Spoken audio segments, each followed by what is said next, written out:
तो आज हम आपके सामने हैं और ये भी सच है कि इस देश के बहुत सारे अर्बन नक्सल्स, टुकड़े टुकड़े गैंग के सदस्य, बहुत सारे बुद्धिजीवी और बहुत सारे डिजाइनर पत्रकार आज बहुत प्रसन्न हैं, बहुत खुश हैं, क्योंकि बहुत वर्षों से जिस काम को करने में वो लगे थे, आज उसका एक इंस्टॉलमेंट पूरा हो गया है। लेकिन उन्होंने सोचा नहीं होगा कि जी न्यूज इस तरीके से आपके सामने आएगा।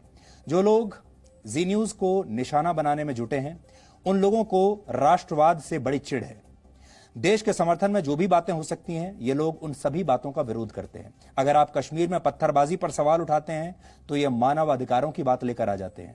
अभी कल ही की बात है, पुलवामा में रियाज नाइकू के एनकाउंटर के दौरान सेना पर पथराव हुआ, सुरक्षा बलों की गाड़ियों पर हमला हुआ। वही लोग सुरक्षा बल पर पथराव कर रहे थे जिन लोगों को हमारी ही सेना के जवान एनकाउंटर से पहले उनके घरों से सुरक्षित बाहर निकाल कर लाए थे कि ये कहीं मर ना जाएं।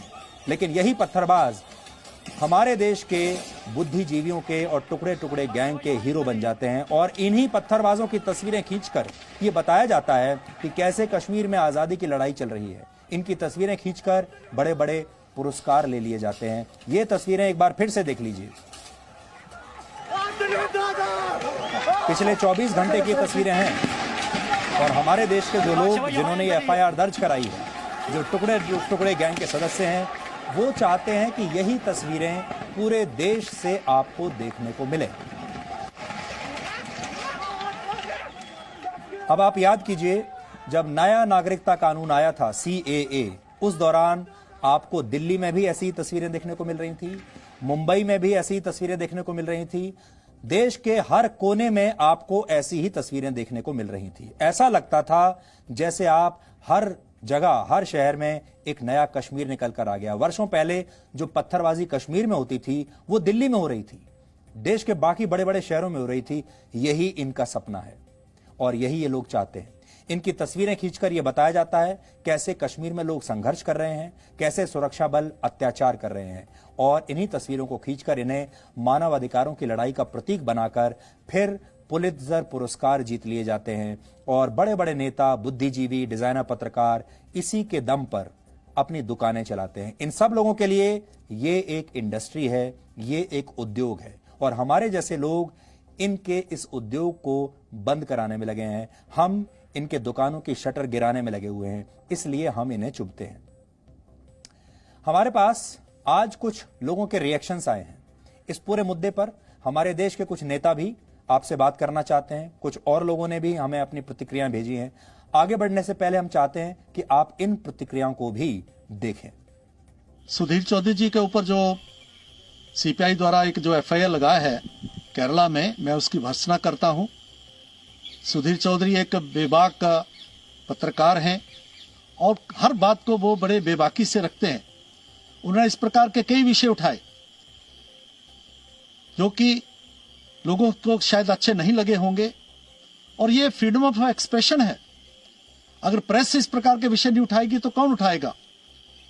सीपीआई जो है, जो तुष्टीकरण में विश्वास करती है, वोट बैंक की राजनीति में विश्वास करती है, उसके द्वारा ये जो काम हुआ है, इससे वो आम लोगों की जो है, जो आजादी है, बोलने की आजादी, उस पर ये अंकुश नहीं लगा सकते।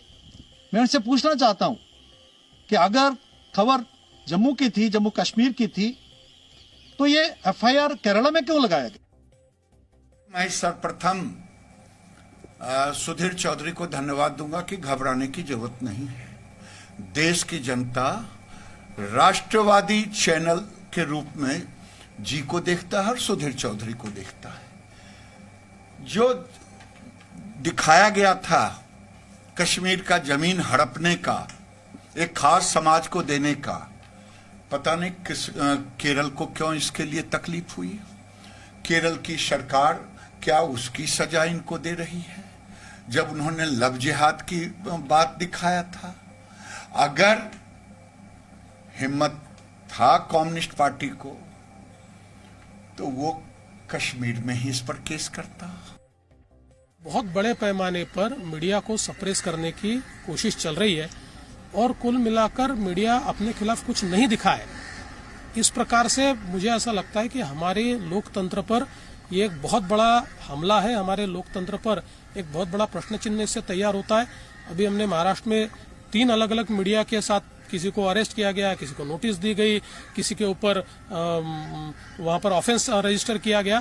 तो मुझे लगता है बिल्कुल बंद होना चाहिए और लोकतंत्र में हमारा जो चौथा स्तंभ है लोकतंत्र का, उसको प्रोटेक्शन मिलना चाहिए। जानबूझकर टारगेट करने का मसला दिखता है और जानबूझकर ऐसी जगह पर मसले वहां पर दर्ज करो ताकि उससे और तकलीफ बढ़े, इस प्रकार का ये प्रयास है। मीडिया ग्रुप के द्वारा दिया गया कोई भी समाचार उनकी नीति का अंग है, उसको लेकर के उनके विरुद्ध मुकदमेबाजी करना, उनको निरुत्साहित करना प्रेस की आजादी पर किया गया कटु प्रहार है। जिन्हें स्वतंत्र तरीके से घटनाओं का अवलोकन किया है, उसके लिए उसके संपादक श्री सुधीर चौधरी के विरुद्ध 7 समुद्र पार केरला में जाकर के किया गया जो मुकदमा है, मैं उसको उचित नहीं मानता हूं, मैं उसकी निंदा करता हूं। अभिव्यक्ति की आजादी की बात करने वाले लोग ऐसे समय पे चुप्पी साध लेते हैं। वो बिल्कुल गायब हो जाते हैं जब ये कहानियां उन लोगों के कृत्यों को सामने रखती है जिनके नाम पर वो राजनीति करते आए हैं।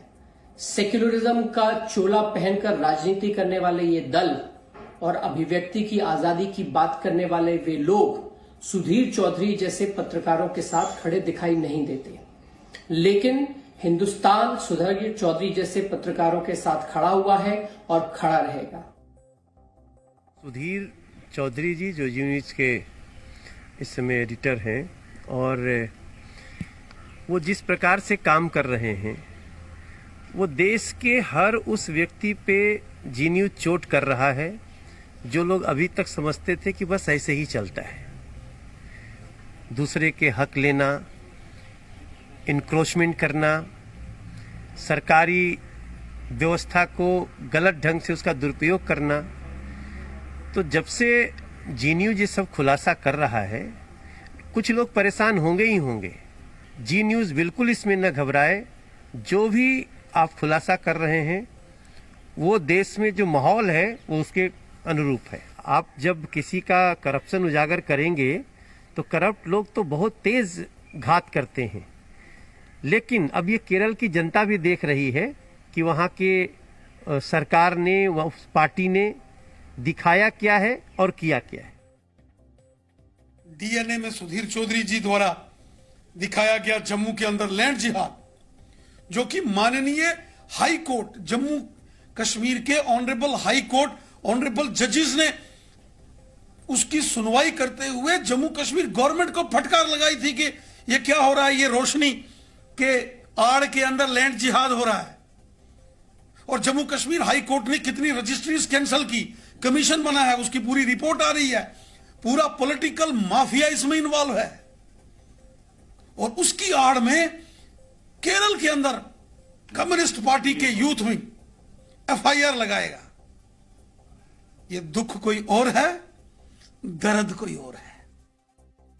मैं ये मानता हूं कि ये हैरेसमेंट है। अगर कोई मीडिया ने, रिपोर्टर ने, चैनल ने अधिक ज्यादा दिखा दिया हो, उनके उसमें तथ्य न हो, तो वहां उसके सामने कोई नोटिस देता है, समझ सकता हूं।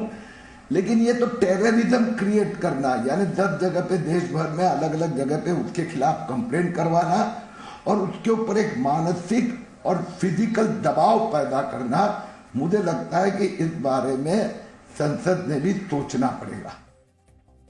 ऐसे पत्रकार जो हैं बड़ी बड़ी ताकतों की कुर्सी हिला दी है, जिन्होंने हमारे देश को लूटा, जिन्होंने हमारे देश में स्कैम्स किए, और चूंकि इनके तख्तपोश हिल गए हैं, इनके हाथ से पावर जा चुका है, ये लोग परेशान हैं और अपनी पूरी ताकत लगा रहे हैं किसी तरीके से ये ईमानदार पत्रकारों को डराने में, ईमानदार पत्रकारों को धमकाने में। लेकिन मुझे इस बात का पूरा यकीन है कि ये धमकियां, ये डराना एक ईमानदार पत्रकार या कोई भी ईमानदार शख्स को उसको असर नहीं करेगा। सुधीर जी, आप बिल्कुल चिंता मत करिए, यह पूरा देश आपके साथ है। आपका चैनल धन्यवाद का पात्र है और सुधीर चौधरी तो बहुत ही धन्यवाद के पात्र हैं। आप लोग बहुत मेहनत से ऐसे ऐसे रहस्यों को उद्घाटन करके आते हैं, उन बिंदुओं को उठाते हैं जिन्हें कोई उठा नहीं सकता। तो मैं हृदय से आपके चैनल का और सुधीर जी का आभार व्यक्त करता हूं और जो एफआईआर हुई है केरला में, यह व्यक्ति के आजादी पर सीधा प्रहार है, उसकी निंदा करता हूं। जी न्यूज एक ऐसा चैनल है जो सत्य को उद्घाटन करता रहता है, वो चाहे जम्मू कश्मीर का हो, चाहे बंगाल का हो, और चाहे वो केरल का हो या हिंदुस्तान में कहीं का भी हो। जो सच्चाई को प्रकट करने का प्रयास करता है, तो कहीं न कहीं केरल की सरकार के मन में डर लगता है। इसीलिए जी न्यूज के श्री सुधीर चौधरी के खिलाफ उन्होंने अभिव्यक्ति आजादी पर ही प्रहार किया और एफआईआर दर्ज की। सुधीर चौधरी जी एक प्रतिष्ठित पत्रकार हैं और जी न्यूज एक प्रतिष्ठित नेशनल न्यूज चैनल है जो पूरे देश में देखा जाता है और वो सच दिखाता है। अब जिस तरह सुधीर चौधरी जी पर एफआईआर दर्ज किया है, ये दुर्भाग्यपूर्ण है।